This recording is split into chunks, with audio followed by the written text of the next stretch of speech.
Assalamualaikum warahmatullahi wabarakatuh. Baiklah, saya akan mempresentasikan proposal bisnis. Dan ini proposal bisnis kami, yakni perkebunan yang ada di Pondok Pesantren Al-Minhaj, Desa Serasa, Kecamatan Pemayung, Kabupaten Batanghari. Perkebunan memulai usaha tidak harus dimulai dengan membuka lapak, dagangan atau toko. Kita bisa membuat usaha melalui perkebunan, dikarenakan bisnis melalui perkebunan bisa dilakukan oleh semua kalangan. Karena modalnya yang tidak begitu besar dibandingkan dengan kita membuka sebuah toko, usaha di bidang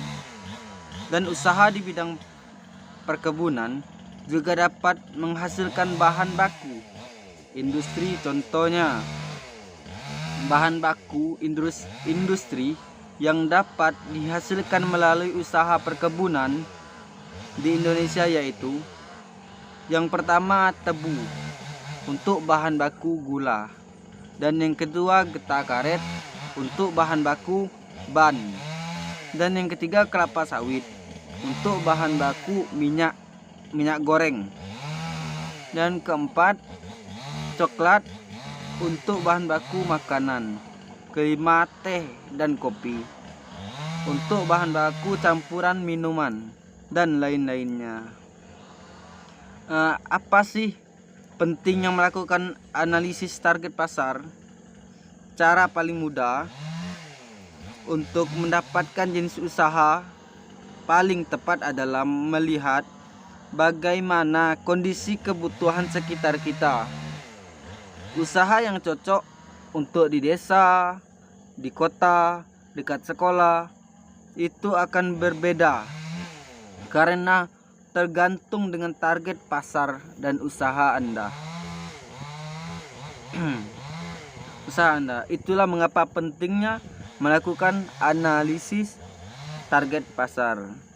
Mungkin sekian. Wassalamualaikum warahmatullahi wabarakatuh.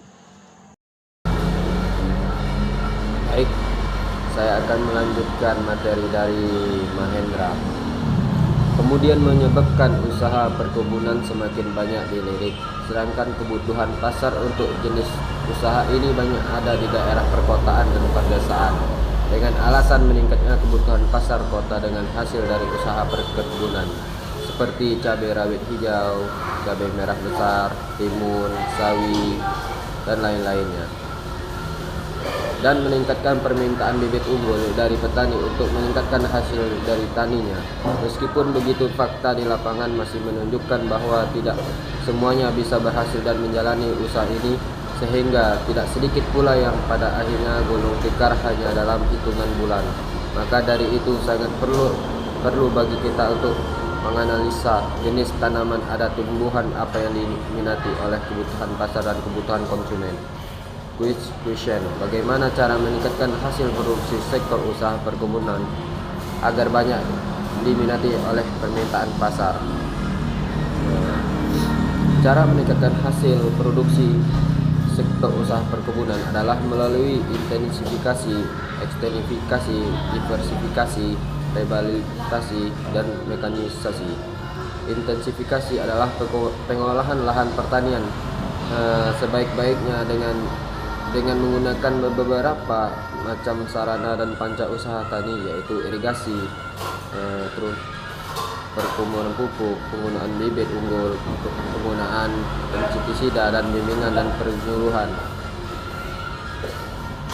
Ekstensifikasi pertanian adalah usaha memperluas lahan pertanian dengan cara membuka lahan pertanian baru.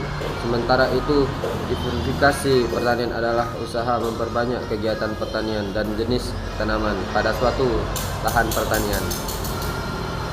Contohnya, petani juga berternak ayam atau budidaya ikan. Rehabilitasi pertanian adalah usaha menyuburkan kembali tanah dan memperbarui cara bertani, mengganti tanaman tua dengan tanaman muda, atau mengganti jenis tanaman lama dengan jenis tanaman yang baru yang lebih produktif dan baik. untuk lahan yang bagus. Mekanisasi pertanian adalah pengolahan tanah dan menggunakan mesin-mesin untuk mendukung terbatasnya tenaga manusia dan hewan dalam menggarap lahan yang luas. Baik, dilanjutkan teman saya. Sekian. Bismillahirrahmanirrahim. Saya di sini akan melanjutkan penjelasan dari hasil wawancaranya.